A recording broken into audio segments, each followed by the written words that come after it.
इसका नाम हर्षद है सर। ये ह्यूमन राइट्स ऑफिसर के मर्डर का आई विटनेस है।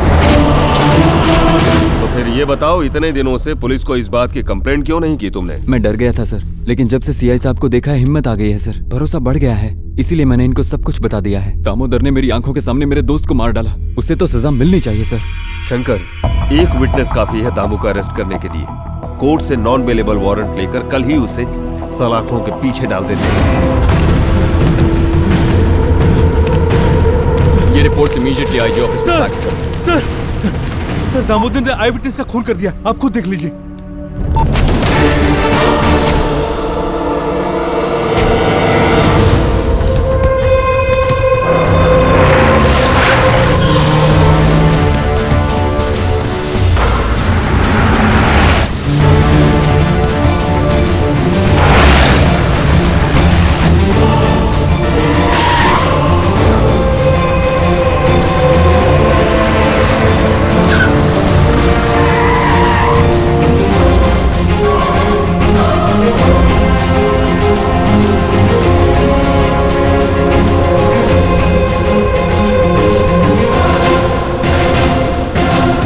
एसपी साहब, बटालियन क्यों लाए? Mister Damodar, you are under arrest. Charge क्या है?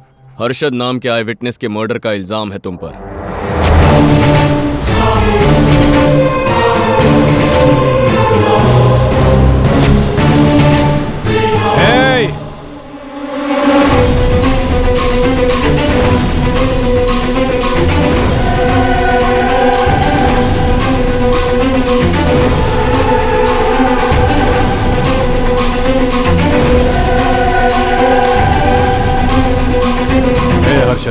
डरने की कोई जरूरत नहीं है, जो कुछ भी हुआ है एसपी साहब को क्लियरली बताओ। सर, दामू जी से सीआई साहब को शायद कुछ पर्सनल दुश्मनी है, इसीलिए ह्यूमन राइट्स ऑफिसर का खून दामू भाई ने किया है ऐसा गवाही देने के लिए सीआई साहब ने मुझे फोर्स किया था।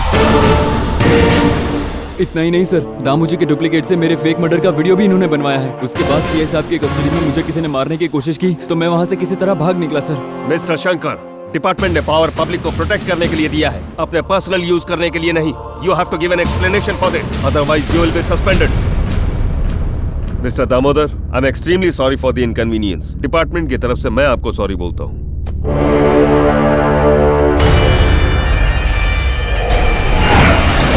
इतने दिन तूने मेरे लोगों के साथ खेला, अब तेरी बारी है। मुझे पता था कि तेरा आदमी मुझ पर नजर रख रहा है।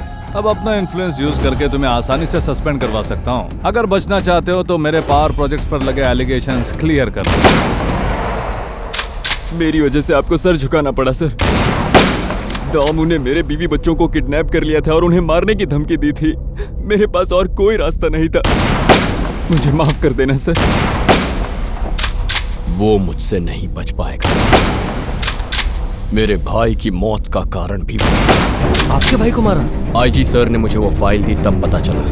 इस केस में जिस कलेक्टर ने सुसाइड कमिट किया वो मेरा। मैंने दामू को खत्म करने का फैसला किया, लेकिन टारगेट मिस हो गया। शंकर का टारगेट कभी मिस नहीं।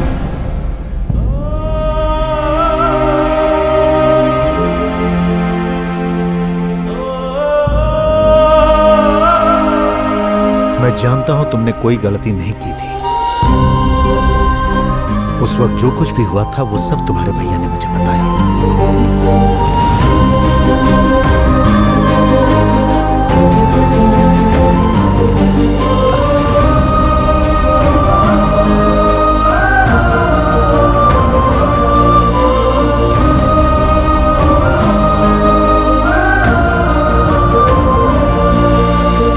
तुम्हारे भैया और भाभी की आत्महत्या के पीछे बहुत बड़ी साजिश है।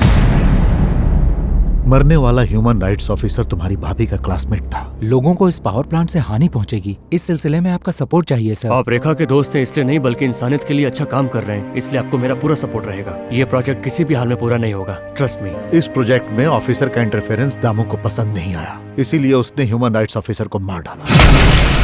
उसके बाद तुम्हारे भैया ने केस की सारी डिटेल्स एसपी अर्जुन राव और मिनिस्टर नागराज को बताई। उन लोगों ने तुम्हारे भाई का साथ देने का वादा किया। कुल मिलाकर 1500 लोग रहते हैं सर हमारे गांव में। बच्चों को पढ़ाई के लिए 3 किलोमीटर चलना पड़ता है। हमने नजदीक स्कूल खोलने की कोशिश की तो दामोदर ने उस जगह पर कब्जा कर लिया। विद्या सब बच्चों का हक है, मुझे कुछ और टाइम दीजिए। आपके गांव में जल्दी ही स्कूल खुलेगा, भरोसा रखिए। Thank you sir. Mister collector, we are from ACB. इनकी ब्रिक फैक्ट्री लीगल है, फिर भी आप इनसे जबरदस्ती रिश्वत मांग रहे हैं, ऐसी कंप्लेन लिखवाई है। नहीं सर, ये तो स्कूल के काम से आए हैं। अरे झूठ है सर, आप चाहे तो फोल्डर खोल के देख लीजिए। 5 लाख लाने को कहा था। What is this? He is lying sir, मैंने कोई डिमांड नहीं की है। हाँ सर। आपको जो भी कहना है इंटरोगेशन में कहिए। You are under arrest. अब सब कुछ क्लियर है सर। दामू ने जानबूझकर मुझे इस केस में फंसाया। आपको इस केस में फंसाकर उन्हें क्या फायदा होगा? दामू इलीगली एक पावर प्लांट कंस्ट्रक्शन शुरू करने वाला है, उसकी रिपोर्ट मैंने मिनिस्टर नागराज को दे दी थी। एकदम झूठ, ये कलेक्टर सरासर झूठ बोल रहा है। आज तक मैं इससे कभी मिला ही नहीं और ना ही इसने कोई रिपोर्ट दी।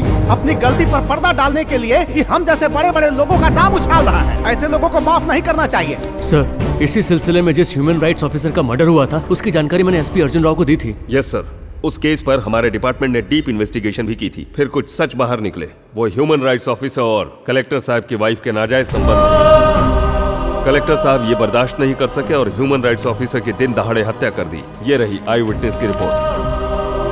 कलेक्टर साहब ने पावर प्लांट के लिए मुझसे 10 करोड़ की रिश्वत मांगी थी। जब मैंने ना कहा तो मुझे कई तरह से ब्लैकमेल भी किया। हम दिन रात मेहनत ऐसे करप्ट ऑफिसर्स की जेब भरने के लिए नहीं करते हैं सर। इन्हें कड़ी से कड़ी सजा मिलनी चाहिए।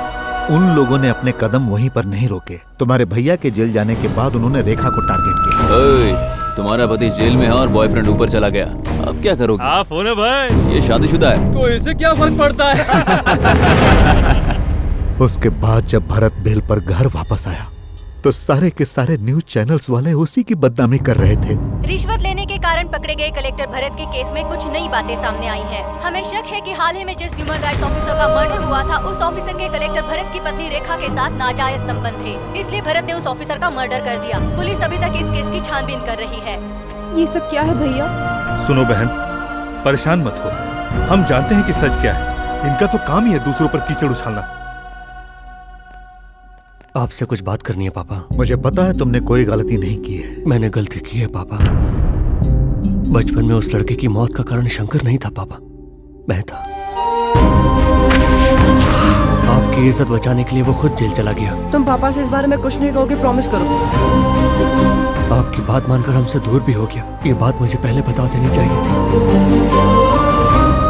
ये बात उसने मुझे उस दिन क्यों बताई, ये समझने में मैंने थोड़ी देर कर दी। अंकल जी, हाँ, मैं बहन और जीजा जी को कुछ दिनों के लिए अपने घर ले जाना चाहता हूँ। उनको थोड़े चेंज की जरूरत है। ठीक है बेटा। दादाजी, क्या बात है? मेरे साथ आइए।